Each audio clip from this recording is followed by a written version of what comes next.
Judge Eleanor Whitmore had it all: a successful career, wealth, and a seemingly perfect marriage. At 42, she was one of Chicago's most respected judges, known for her fierce intelligence and unwavering sense of justice. Her husband, David Whitmore, was a prominent defense attorney. Together, they were the kind of couple people admired: powerful, beautiful, and in love. Or so it seemed. Behind the polished image was a marriage that had lost its fire long ago. After 15 years together, Eleanor and David had come to an arrangement, an open marriage. They had grown too accustomed to their luxurious lifestyle to consider divorce, so they settled on a compromise. Eleanor had her lovers, David had his. The rule was simple: no emotional entanglements and absolute discretion. Then came the night that shattered everything. Eleanor's affairs were always calculated. She liked control, choosing men who understood the rules, men who wouldn't get attached.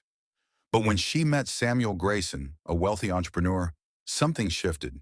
He was younger, unpredictable, and dangerously charming.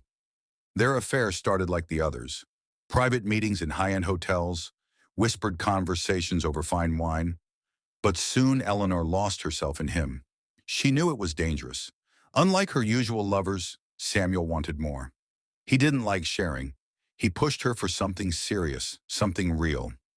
Eleanor resisted. She wasn't a fool.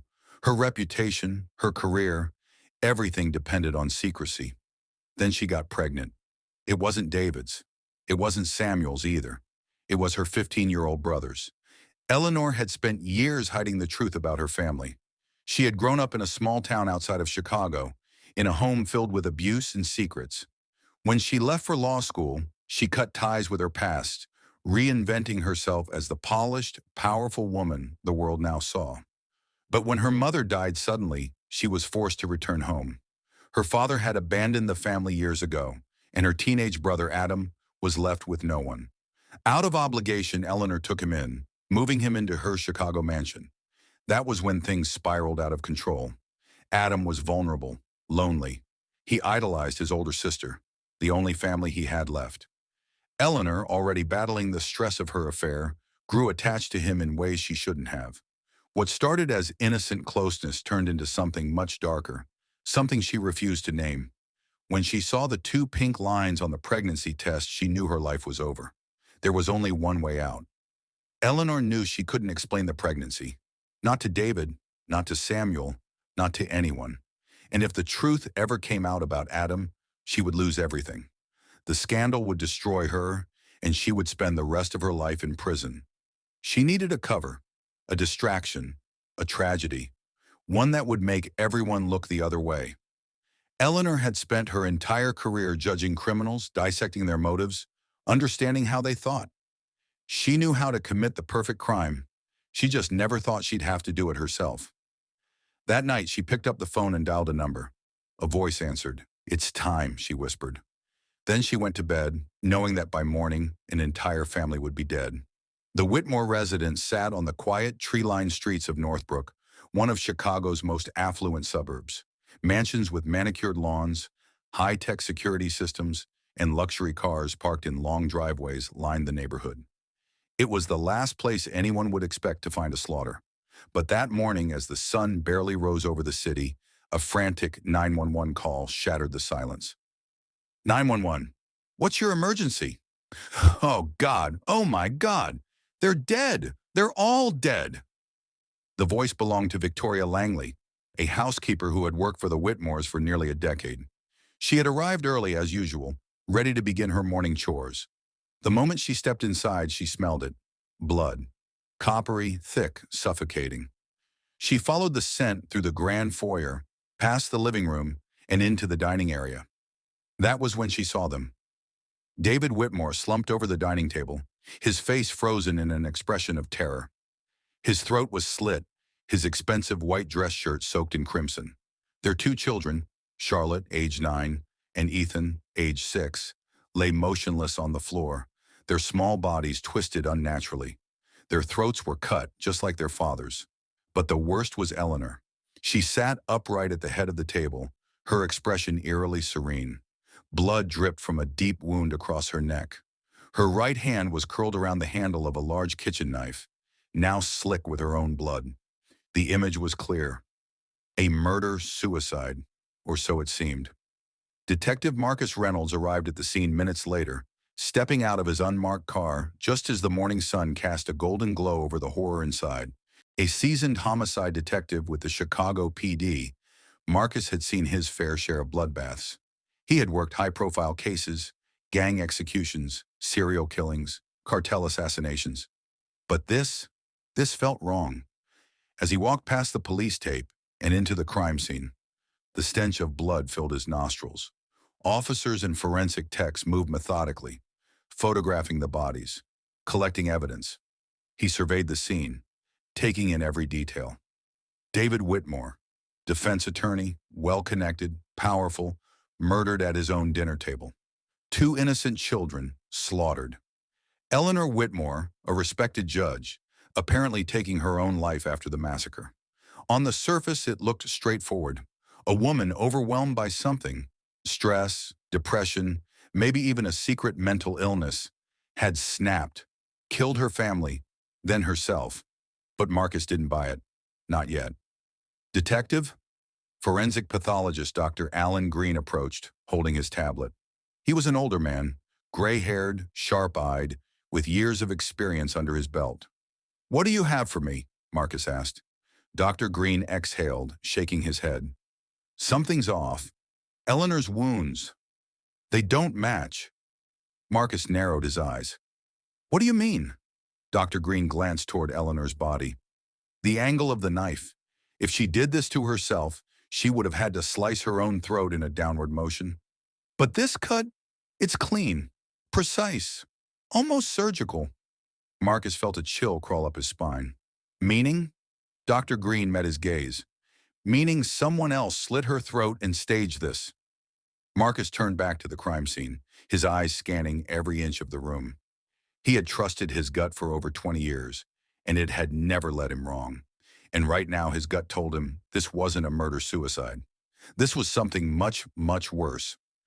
"Get me a full tox report," Marcus ordered, "and check under her nails for defensive wounds."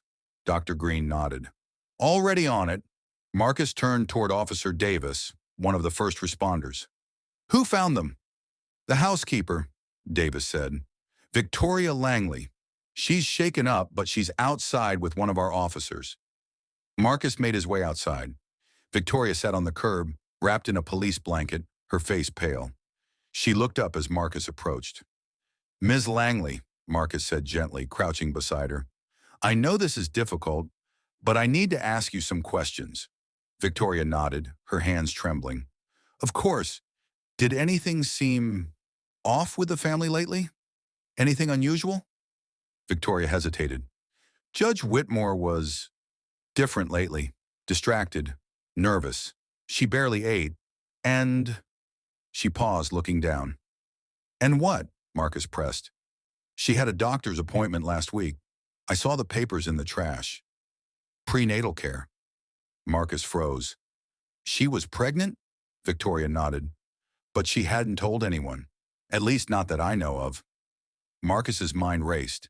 If Eleanor was pregnant, then the father had to be someone important, someone who might have a motive. And if she was hiding it, that meant secrets. Dangerous ones. Back inside, Marcus studied the bodies again. David Whitmore, a high-profile lawyer.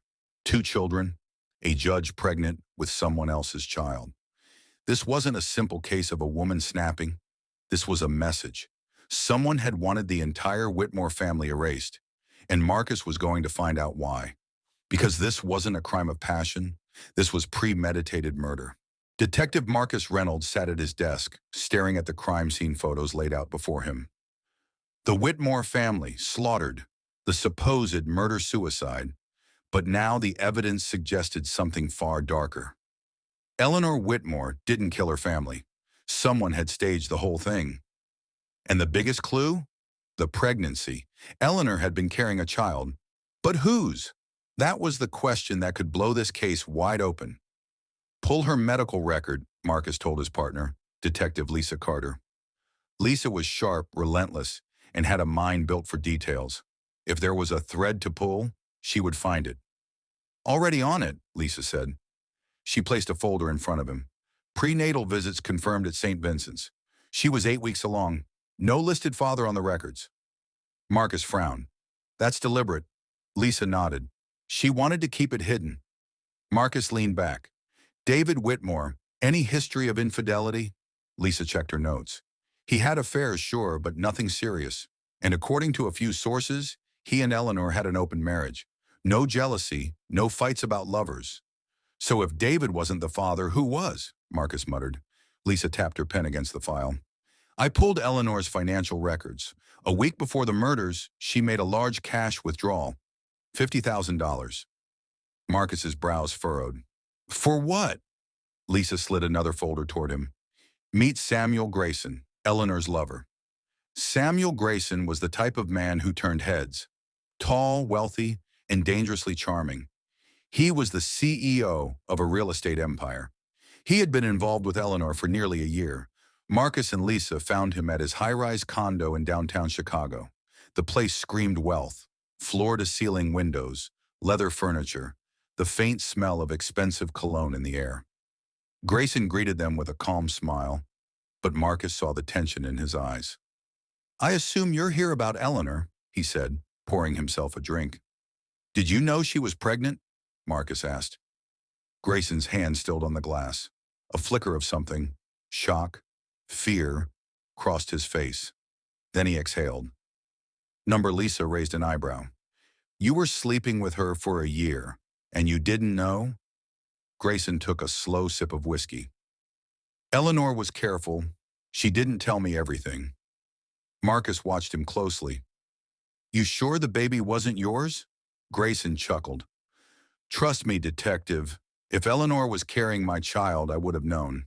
That response set off alarms in Marcus's head. Grayson wasn't denying the affair, but he was certain the baby wasn't his, which meant he knew something. Back at the precinct, Lisa pulled up another file. Got something strange. What? Marcus asked.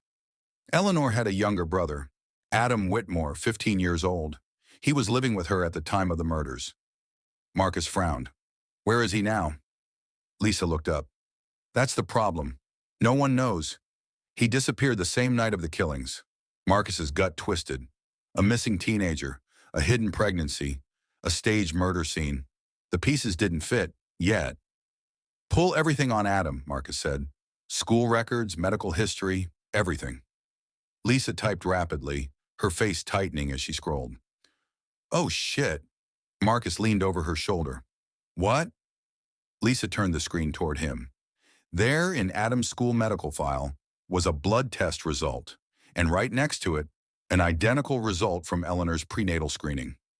Marcus's breath caught in his throat. The genetic markers matched. The unborn child wasn't Samuel Grayson's. It wasn't David Whitmore's. It was Adam Whitmore's. The room was silent. The weight of the revelation was suffocating. Marcus exhaled slowly. Eleanor was pregnant with her own brother's child. Lisa shook her head in disbelief. Jesus Christ. Marcus rubbed his temples. This isn't just a murder case anymore. This is something much darker. Lisa tapped the screen. We need to find Adam. Now Marcus stood, already grabbing his coat. And we need to figure out who else knew, because if someone had killed the Whitmore family to cover this up. Adam Whitmore was next. Adam Whitmore was missing. Not just missing, erased. No phone records since the night of the murders. No bank activity. No sightings. It was as if the 15-year-old had vanished into thin air. Detective Marcus Reynolds stared at the whiteboard in his office. The faces of the Whitmore family pinned next to crime scene photos. His gut told him that finding Adam was the key to everything. Lisa Carter sat across from him, skimming through reports. We checked the foster system, homeless shelters, hospitals. No sign of him. Marcus exhaled. What about friends, teachers? Lisa pulled up a file. I spoke with his history teacher, said Adam was quiet, kept to himself, no close friends, but... She hesitated. But what? The teacher mentioned something odd. A few weeks before the murders, Adam started missing class. Said Eleanor was excusing him for private matters. Marcus's stomach twisted. And no one thought to look into that? Lisa shook her head. Nope. She was a judge. No one questioned her. That didn't sit right. Marcus picked up his phone and dialed. After 3 rings, a tired voice answered. This is Dr. Sandra Liu. Dr. Liu, this is Detective Reynolds with the Chicago PD. You were Eleanor Whitmore's physician, correct? A pause, then, yes. Is this about the incident? Marcus leaned forward. I need to know, did Eleanor ever bring Adam in for a visit? Dr. Liu hesitated. Detective, I don't know if I should discuss this over the phone. Marcus's pulse quickened. Doctor? Liu, a 15-year-old boy, is missing. If there's anything you know, you need to tell me. A long silence. Then in a whisper she said, she wasn't bringing him in for checkups. Marcus felt his jaw tighten. What was she bringing him in for? Another pause, then, prenatal visits. Marcus's heart pounded. Eleanor was bringing Adam to her prenatal visits? Yes. His grip on the phone tightened. Was she alone? Another long pause. Sometimes, but not always. Marcus's breath caught. Who else was with her? Dr. Liu's voice dropped to a whisper. David Whitmore. Marcus hung up and turned to Lisa. David knew. Lisa's eyes widened. The father of the family? Marcus nodded. He knew Eleanor was pregnant, and he knew Adam was the father. Lisa exhaled sharply. If he knew, then was that the reason for the murders? Marcus rubbed his face. That, or something even worse. An hour later, a lead came in. A homeless man living under a bridge in South Chicago claimed he saw a boy matching Adam's description days ago. The boy had been bruised, scared, and asking for food. Marcus and Lisa drove straight to the area, flashing their badges to the man, who led them toward a rundown, abandoned building. This is where he was staying, the man muttered. Marcus and Lisa entered cautiously, guns drawn. The place smelled of mildew and rot. Broken furniture and old newspapers littered the floor. And then, in the corner, curled up under a dirty blanket, was Adam Whitmore. He looked up, eyes wide with terror. Adam bolted. Marcus lunged forward, grabbing his arm before he could escape. Hey, we're police! Adam thrashed wildly. Let me go! They'll kill me! Lisa grabbed his other arm. Who? Who's after you? Adam's breathing was ragged. He looked at them, terrified. Then he whispered, Eleanor. Marcus froze. Eleanor Whitmore? Your sister? Adam shook his head violently. She wasn't my sister. Not really. Marcus's blood ran cold. What do you mean? Adam's voice trembled. She was my mother. Silence. The only sound was the distant wail of sirens outside. Marcus felt his stomach twist. Eleanor was your mother? Adam nodded. She had me when she was 15. Our parents, they made her pretend I was her brother. No one could know. Lisa covered her mouth. Jesus Christ. Marcus took a deep breath. And the baby? Adam's eyes filled with tears. She told me she loved me, that we were meant to be together. She said the baby was a miracle. Marcus clenched his jaw. And David? Did he know? Adam nodded slowly. He found out. He told her he was going to the police. His voice broke. So she killed him. The pieces fell into place. Eleanor had spent her life living a lie, forced to pretend her own son was her brother. When she finally cracked, she seduced him, convinced him they were in love. When David discovered the truth, he threatened to expose her, and for that she slaughtered them all. Marcus stared at Adam. If Eleanor killed them, how are you still alive? Tears streamed down Adam's face. I ran. I heard screaming. I knew what she was doing. I ran before she could get to me. Marcus exhaled. He had seen evil before. But this was something else. Lisa radioed for backup. We need to find Eleanor. Marcus shook his head. No, he muttered. Lisa frowned. What do you mean, no? Marcus turned toward her, his face grim. Eleanor Whitmore is dead. Lisa's eyes widened. Marcus took a breath. Which means someone else finished what she started. And that meant the killer was still out there. Detective Marcus Reynolds stood in the cold, abandoned building, the weight of Adam Whitmore's revelation pressing down on him like a heavy fog. Eleanor Whitmore hadn't just been Adam's sister. She had been his mother. She had spent her life hiding a secret forced upon her by her own parents. When the truth began to unravel, she had done the unthinkable, slaughtered her entire family. But she hadn't killed herself, which meant someone else had, and that someone was still out there. Lisa Carter stepped away, speaking rapidly into her radio. Backup would be on the way soon. Marcus crouched next to Adam. The boy was still shaking, eyes darting around like a cornered animal. Adam, Marcus said softly, if Eleanor didn't kill herself, do you know who did? Adam flinched, his breathing ragged. She told me there were people who wouldn't understand, people who would try to stop us. Marcus's stomach turned. Did she ever mention names? Adam shook his head. Number. But she was scared.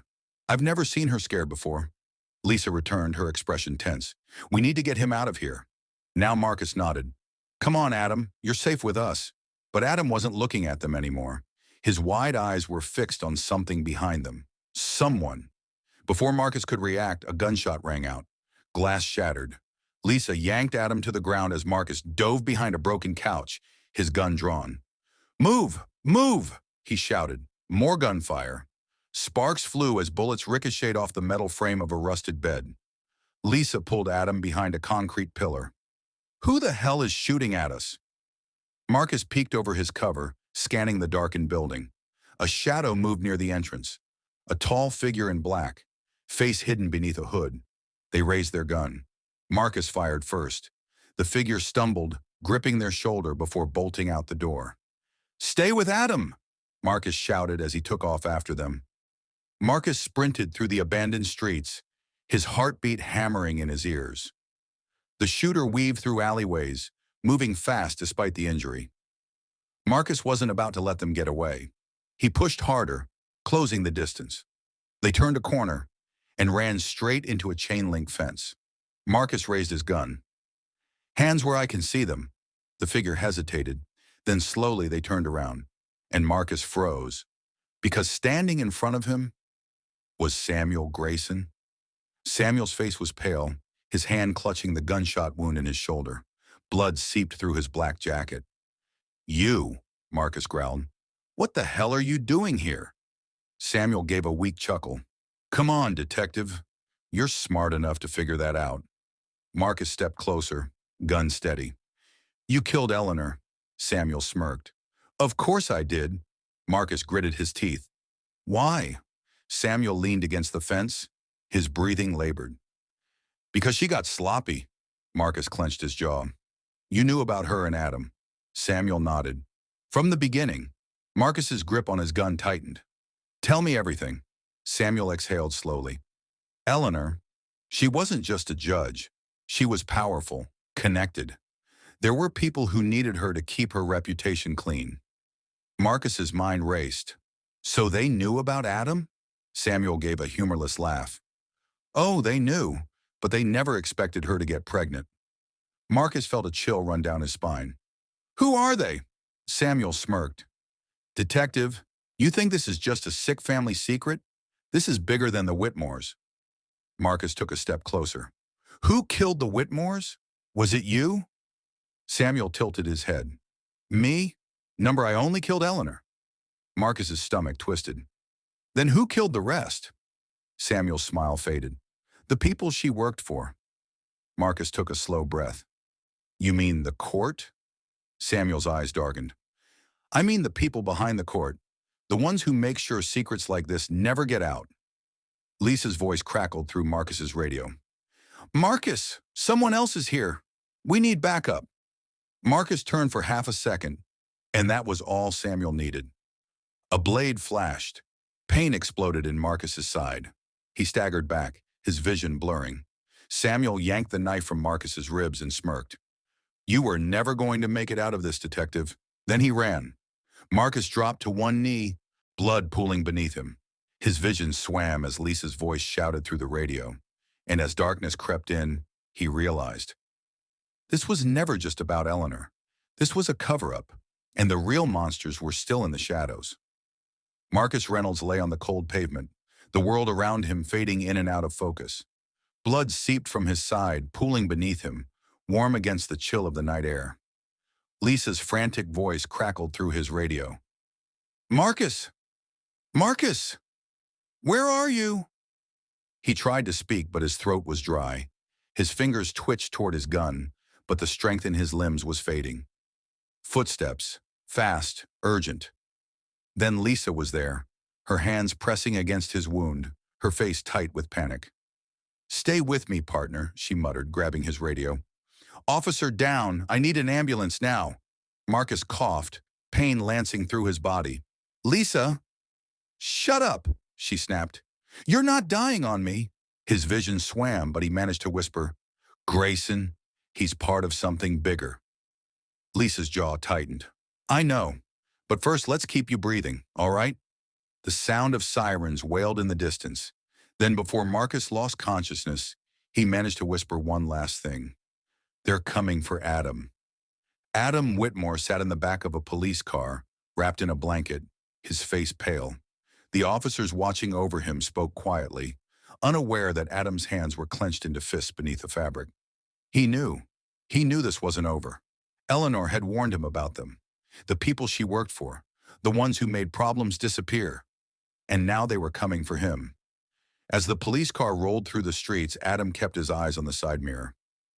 Then he saw it, a black SUV, following. His breath hitched. Then suddenly, bam! The SUV slammed into the side of the police car. Glass shattered.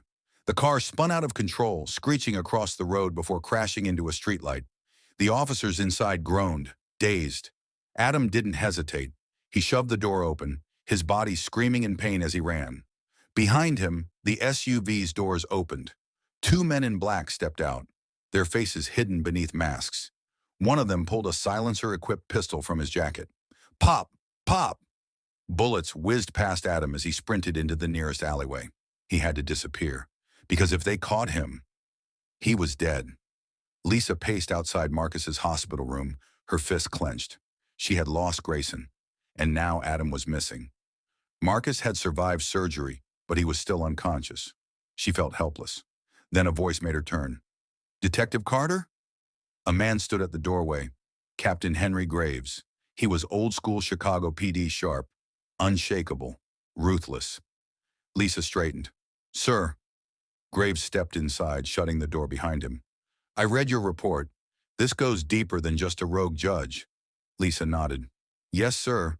Eleanor Whitmore was covering something up, and now Grayson's involved." Graves folded his arms. "And where's Grayson now?" Lisa exhaled. "Gone, but we'll find him." Graves was silent for a moment. Then he stepped closer. "You need to drop this case." Lisa blinked. "Excuse me?" Graves's face remained unreadable. "You've done your part. Walk away." Lisa's blood ran cold. She had heard rumors about Graves, that he had ties to powerful people, that he knew things but never talked. She swallowed hard. "Sir, we're talking about a cover-up, corruption inside the system." Graves didn't flinch. "You're talking about things that can get you killed."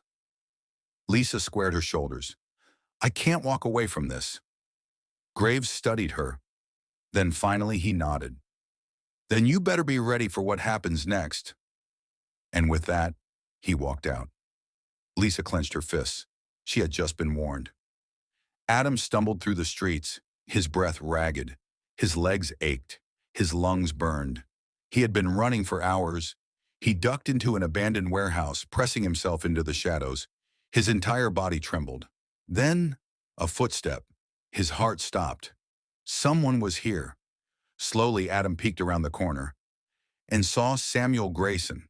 The man was leaning against a crate, blood still seeping from his shoulder wound. But he wasn't alone. A tall, broad-shouldered man stood next to him. His face was cold, expressionless, and Adam knew who he was. He had seen him once, long ago, speaking to Eleanor in hushed tones. Eleanor had called him the Fixer, and now he was here for Adam. Grayson smirked. "You can come out, kid. We know you're here." Adam's breath shook. The Fixer stepped forward. The judge's mistake is now yours to bear. Adam's fingers clenched into fists. I didn't do anything. The fixer tilted his head. Doesn't matter. Then he pulled out a gun. Adam's heart slammed against his ribs. Grayson sighed. I like you, kid. Really, I do. But some things just can't be left to chance. Adam's legs were frozen. Move! Move! Then, a loud bang. But it wasn't the fixer's gun. Grayson jerked forward, his chest exploding in blood. Another shot. The fixer stumbled back, gripping his arm. Adam's eyes darted toward the entrance. And there, standing in the doorway, was Lisa Carter. Her gun was still raised, her face hard as stone. Step away from the kid. The fixer locked eyes with Lisa. For a moment, there was no sound. Then slowly, the fixer straightened. His hand never left his wound. But he smiled. You have no idea what you've just done, he said quietly. Lisa's jaw tightened. Yeah, try me. The fixer glanced at Adam, then at Grayson, bleeding out on the floor. Then he turned and walked away. Just like that. Lisa didn't lower her gun, but she knew. This wasn't over, not even close. She turned to Adam. Come on, kid. Let's get you out of here. Adam didn't move. He stared at Grayson's dying body, then at the fixer's retreating form. And deep down, he realized something. No matter where he went, no matter how far he ran, they would never stop hunting him. The steady beeping of a heart monitor pulled Marcus Reynolds from the depths of unconsciousness.